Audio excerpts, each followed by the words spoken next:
Hello hi welcome नमस्ते। मेरा नाम ऋतिक और आज हम फिर से बात करने वाले हैं एक और इंटरेस्टिंग कंसेप्ट के ऊपर। तो ये वीडियो उन बच्चों के लिए मोस्ट इंपॉर्टेंट होने वाली है जिनका या तो बीए प्रोग्राम में फर्स्ट सेमेस्टर एग्जाम है या फिर जिनके पास सब्जेक्ट है बेसिक मैथमेटिक्स फॉर इकोनॉमिक्स। तो करते फिर शुरू लेसन नंबर 7 को। लेसन नंबर 7 के ऊपर जो पहली वीडियो है वो बन चुकी है, ठीक है। जिसने अब तक लिमिट कंसेप्ट ना देखा हो उसका लिंक माई टैब पे लगा दूंगा, आप आराम से जाके पहले वो वाली वीडियो देख सकते हैं। आई बात समझ में? चलो फिर शुरुआत करते हैं लिमिट के ऊपर। कुछ और इंपॉर्टेंट टॉपिक्स के ऊपर इस वीडियो में बात करने वाले हैं जहां पे हम कुछ समझेंगे रूल्स को और फिर करेंगे कुछ क्वेश्चंस को सोल्व। तो अगर भाई वीडियो पसंद आई तो वीडियो को लाइक के बिना मत जाना और चैनल को सब्सक्राइब भी कर लेना। और भाई कोशिश ये क्या करो कि वीडियो को सीरीज वाइज देखो ताकि आपको किसी भी चीज में किसी भी कंसेप्ट में कोई भी दिक्कत ना रहे। आई बात समझ में? हो सकता है आपने कंसेप्ट मिस कर दिया हो, आप क्वेश्चन देखने आ जाओ तो आपको थोड़ी बहुत दिक्कत फेस करनी पड़ सकती है। तो चलो फिर शुरू करते हैं। अब हमें पढ़ना है रूल्स फॉर लिमिट। अब ये रूल्स फॉर लिमिट में क्या है तो पहले ये समझ लेते हैं। यहाँ पे क्या लिखा हुआ है, limit x tends to h। Function में मान लो इन्फिनिटी आंसर आ गया, मतलब क्या हमने फंक्शन में x की लिमिट को h रखा तो इन्फिनिटी आंसर आ गया। सेम ऐसे दूसरा फंक्शन है gx, इसमें भी हमने x की लिमिट को अगर h तक पहुंचाने की कोशिश करी और हमारा आंसर क्या है इन्फिनिटी, तो ये फॉलोइंग रूल्स हमें फॉलो करने पड़ेंगे। जैसे पहला देखो तो तो अगर limit x tends to h होगा और आप दोनों फंक्शन को जोड़ देते हो तो भी आपका आंसर इन्फिनिटी आएगा। बिल्कुल सही बात है। जब लिमिट ने इसमें भी आंसर इन्फिनिटी दिया, इसमें भी आंसर इन्फिनिटी ही दिया है, जब दोनों को ऐड भी कर दूंगा तो भी आंसर में क्या रहेगा, इन्फिनिटी ही रहेगा। बिल्कुल सही बात है। अगला समझो, limit x tends to h है, अगर fx और gx मल्टीप्लाई में है तब भी इन्फिनिटी आंसर आएगा, क्योंकि इस पे भी इन्फिनिटी आया था, इस पे भी इन्फिनिटी आया था इंडिविजुअली, और दोनों को मल्टीप्लाई कर दूंगा तो इन्फिनिटी मल्टीप्लाई बाय इन्फिनिटी तब भी आंसर इन्फिनिटी ही आएगा। ठीक है, ऐसे ही अब आगे देख लो, अगर आप माइनस कर देते हो पहले और फिर बाद में लिमिट पुट करोगे तब भी आंसर में इन्फिनिटी आएगा। ये सारे केस हमारे को ऑलमोस्ट किसके हैं, इनडिटरमिनेट केस है जिनके अंदर नो सॉल्यूशन आएगा।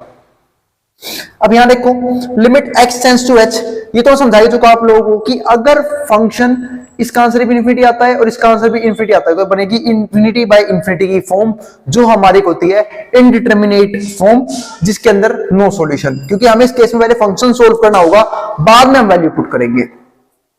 अब इसी को समझो।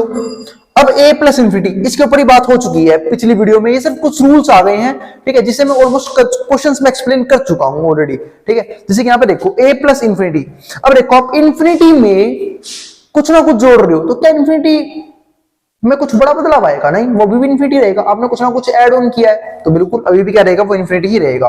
आपने किसी a नंबर में से इन्फिनिटी माइनस कर दिया तो क्या ही फर्क पड़ जाएगा?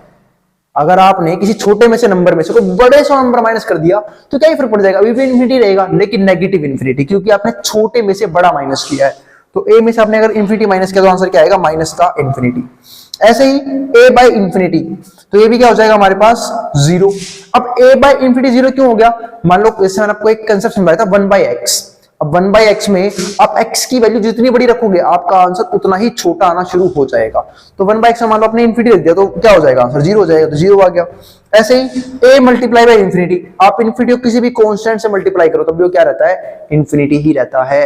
अरे सोच के देखो यार, इन्फिनिटी एक अखंड यानी कि इतना बड़ा नंबर है, उसको 2 से गुणा कर दूं, 3 से कर दूं, 5 से कर दूं तो और बड़ा हो जाएगा, वो छोटा थोड़ी ना होगा, पर रहेगा तो ये भी क्या है, इन्फिनिटी। तो बस, क्योंकि ये थोड़ा बोलोगे आप इन्फिनिटी बड़ा हो गया, इन्फिनिटी नहीं भाई, इन्फिनिटी इन्फिनिटी है। इन्फिनिटी को अपना पहले डिटरमाइन कर पाए थे, ठीक है, क्योंकि वो इतना बड़ा नंबर है तो आप सोच ही नहीं पा रहे, तो आप उससे आने वाला नंबर क्या सोच लोगे, वो भी इन्फिनिटी ही रहेगा। आ रही है मेरी बात समझ में? तो ध्यान रखना है इस बात का, ठीक है। तो बस इस बात, तो ये भी हमारे पास क्या हो गया, इन्फिनिटी ही रहेगी। इसका मतलब कहना ये चाह रहा हूं, आप इन्फिनिटी में से कोई नंबर घटा लो, इन्फिनिटी में कोई नंबर जोड़ लो, ठीक है, इन्फिनिटी किसी नंबर से डिवाइड कर दो, आई बस समझो किसी नंबर से मल्टीप्लाई कर दो, तब भी वो इन्फिनिटी ही रहता है, उस पर कोई बड़ा फर्क नहीं पड़ता। तो उम्मीद है आपको ये बात समझ में आ गई होगी, ठीक है। और infinity by infinity indeterminate form इसलिए होती है, चलो ये तो समझाऊंगा जब मैं आपको इनडिटरमिनेट फॉर्म के ऊपर एक वीडियो बनाऊंगा, ठीक है, उसमें हम बात करेंगे इसके ऊपर कि क्यों हम इसे इनडिटरमिनेट फॉर्म कहते हैं। आई बात समझ में? ठीक है, अब आगे देखते हैं यहाँ पे कुछ क्वेश्चंस को। ये तो कुछ रूल्स थे जो आप लोगों को याद रखने हैं और क्वेश्चंस में समझ में आ ही जाएगा आपको क्वेश्चन करना कैसे है। अब इस क्वेश्चन से आपको ये रूल्स आसानी से रिलेट हो जाएंगे, ये करने कैसे हैं। अब वहां देखो क्वेश्चंस में, ठीक है। अब मान लो फंक्शन है कोई x² माइनस में 7x, gx हमारे पास x, फिर भी कोई डाउट हो कोई रह जाए आप नीचे कमेंट बॉक्स में कमेंट कर सकते हैं, ठीक है। अब एफ एक्स अपॉन में जी एक्स है, आपको इसकी वैल्यू बतानी है, तो पहले आप एफ एक्स अपॉन जी एक्स निकाल तो लो। तो मैंने ए पार्ट सोल्व करने की कोशिश करी, तो ये तो हो गई रूल्स के ऊपर बात। जब ए पार्ट सोल्व किया तो एफ एक्स में क्या है, एक्स स्क्वायर माइनस में 7x और नीचे है हमारे पास जी एक्स में x और लिमिट क्या है, x टेंड्स टू 0। अब थोड़ा सोच समझ के सोल्व करना, देखो जैसे अब ध्यान से। अब मान लो यही आ गया क्वेश्चन में, आपको ये सोल्व करना है, क्या आप डायरेक्ट यहाँ पे 0 रख दोगे? देखो 0 रखोगे तो 0 का स्क्वायर ये भी 0 हो जाएगा, 0 गुणा में 7 ये भी 0 हो गया और अपॉन में क्या है 0 है, 0/0 की फॉर्म बन गई। ये क्या हो गई, इनडिटरमिनेट फॉर्म ही तो बना दिया आपने। और जब इनडिटरमिनेट फॉर्म बना दी तो क्वेश्चन सोल्व कैसे करोगे आप? तो ऐसे केस में फंक्शन को सोल्व किया जाता है। तो मैंने देखा नीचे x है तो ऊपर से भी x कॉमन ले सकता हूं, मैंने ऊपर से x कॉमन ले लिया, x कॉमन लिया तो यहाँ पे एक ही x बच जाएगा। जो कॉमन हमेशा वो चीज आएगी जो दोनों के पास हो, ठीक है। हाँ वो अलग बात है, मैंने पिछले केस में पिछली वीडियो में जबरदस्ती कॉमन लेना भी सिखाया था, ठीक है। अब मैं ऐसे x कॉमन ले लूंगा, x कॉमन लूंगा तो यहाँ पे x का स्क्वायर है तो सिर्फ एक सिंगल x बच जाएगा और यहाँ पे क्या बच जाएगा 7 बच जाएगी, x तो बाहर कॉमन आ चुका है और अपॉन में है वाला x, इससे x कट गया। अब x की लिमिट क्या है 0, तो लिमिट x टेंड्स टू 0। जब 0 रखूंगा 0 में से घट गया 7 तो कितना आंसर आ गया, माइनस का 7। बताओ क्या दिक्कत है इसमें, आंसर आ गया। आई बात समझ में? अब देखो एफ एक्स माइनस जी एक्स, अब बी पार्ट सोल्व करता हूं मैं इसी क्वेश्चन का। जब बी पार्ट सोल्व करने गया तो एफ एक्स में क्या है, एक्स स्क्वायर माइनस का 7x और माइनस में जी एक्स है x, इसको माइनस कर दो तो x square minus 7x minus x क्या बन जाएगा, एक्स स्क्वायर माइनस में 8x। अब मुझे लिमिट क्या रखनी है, लिमिट x टेंड्स टू 0। 0 जब मैं रख भी दूंगा तो 0 का स्क्वायर क्या हो जाएगा 0, तो और 0 गुणा में 8 0, तो 0 में 0 गई 0 ही रहेगा, तो अब क्या आंसर 0 ही आ गया। पर क्या ये इनडिटरमिनेट फॉर्म है? नहीं, ये सही है, 0 आंसर आए, क्या दिक्कत है, 0 तो आंसर आ सकता है। अब ऐसे ही तीसरी फॉर्म क्या है इसकी, एफ एक्स मल्टीप्लाई में जी एक्स, यानी कि x को मतलब एफ एक्स को जी एक्स से मल्टीप्लाई करना है, तो जी एक्स है x और एफ एक्स है एक्स स्क्वायर माइनस 7x। और मान लो फिर से भाई यहाँ पे मैं लिख भी दूं लिमिट x टेंड्स टू 0, तो यहाँ पे 0 आ जाएगा और जब x की जगह 0 आएगा तो 0 गुणा में कुछ भी हो, चाहे कुछ भी हो, सब खत्म हो गया, आ गया आंसर 0। आई बात समझ में? और जब यहां रखूंगा तब भी 0 ही आएगा, तो 0 मल्टीप्लाई में 0, 0 आंसर आ गया, खत्म सवाल। इस केस में भी 0 आ गया। तो ये थे कुछ क्वेश्चंस। अब ऐसे ही नीचे क्वेश्चन ले रखा है मैंने सेम टू सेम ऐसा ही, बस फंक्शन में चेंज आया है, एफ एक्स है एक्स स्क्वायर और जी एक्स है 1/x। अब पहला पार्ट देख लो, एफ एक्स मल्टीप्लाई में जी एक्स, एफ एक्स कितना है एक्स स्क्वायर, बहुत बढ़िया। लिमिट अब की बार क्या है, लिमिट है x tends to infinity, x square multiply में 1/x, एक पावर से एक पावर कट गई, x रह गया। अब x के मुझे रखना है इंफिनिटी, तो क्या आंसर आएगा, इंफिनिटी आएगा, खत्म, आंसर चेंज थोड़ी ना होगा, इंफिनिटी आ गया। अब एफ एक्स और जी एक्स जोड़ने हैं तो दोनों को जोड़ दो, एफ एक्स कितना है एक्स स्क्वायर, जी एक्स कितना है 1/x, दोनों को जोड़ दिया लो।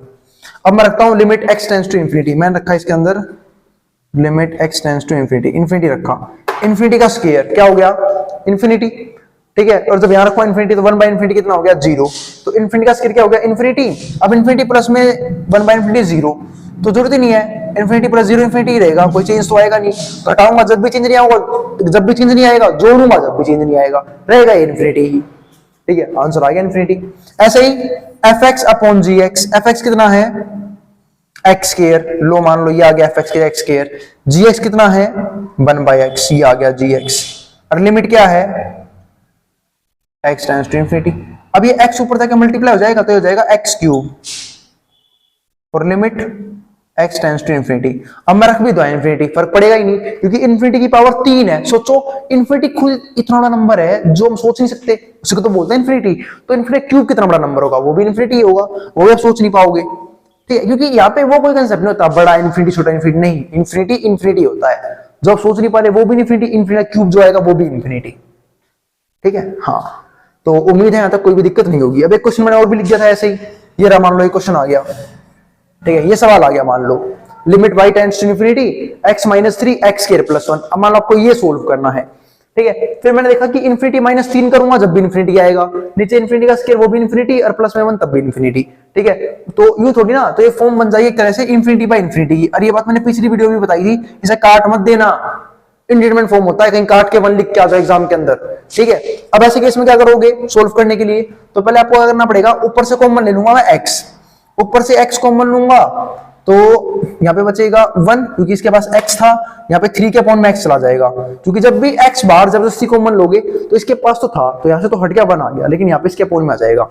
सेम ऐसे नीचे से कॉमन आ रहा है, मान लो मैं एक्स ही कॉमन ले लेता हूँ नीचे से, या एक्स स्क्वायर कॉमन ले लूँ, एक्स स्क्वायर कॉमन ले लिया सपोज करो, ठीक है। तो नीचे रह गया 1 प्लस में 1 बाई एक्स स्क्वायर, क्योंकि इसके पास तो था तो बाहर आ गया, कोई दिक्कत नहीं, उसके पास था नहीं तो उसके पास 1 के अपॉन में चला गया। और कॉमन लेने का मतलब एक ये भी होता है कि वापस अंदर भेजो, सेम बनना चाहिए। जब x की 1 से मल्टीप्लाई करूंगा तो x आ जाएगा, x से करूंगा x कट गया 3 आ जाएगा, ठीक है। हाँ 3 आ जाएगा, ठीक है। x स्क्वायर की 1 से करूंगा x स्क्वायर की यहाँ पे करूंगा तो x स्क्वायर से x स्क्वायर कट जाएगा, 1 रह जाएगा जो है वहां पे। अब ना तो ऊपर से भी एक काम कर लो ना, क्या कि ऊपर से भी एक एक्स स्क्वायर कॉमन ले लो, एक्स स्क्वायर कॉमन लोगे तो यहाँ पे 1 बाई एक्स हो जाएगा, यहाँ पे 1 बाई 3 बाई एक्स स्क्वायर हो जाएगा।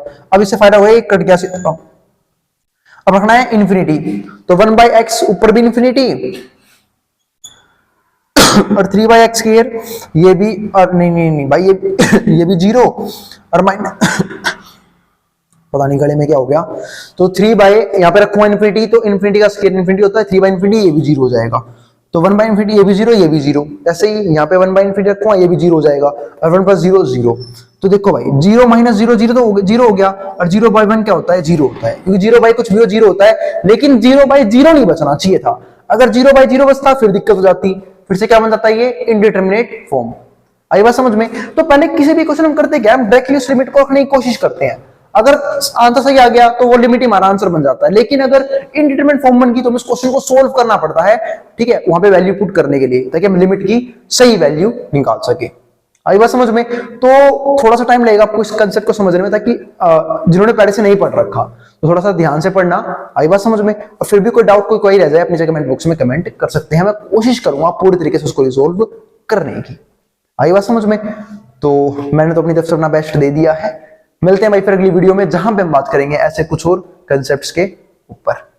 तो उम्मीद है आपको वीडियो पसंद जरूर आई होगी, और अगर वीडियो पसंद आई हो तो वीडियो को लाइक किए बिना मत जाना, ठीक है। अब जिसको जो उतारना है अब वो स्क्रीनशॉट लेना पड़ सकता है बोर्ड के सामने से।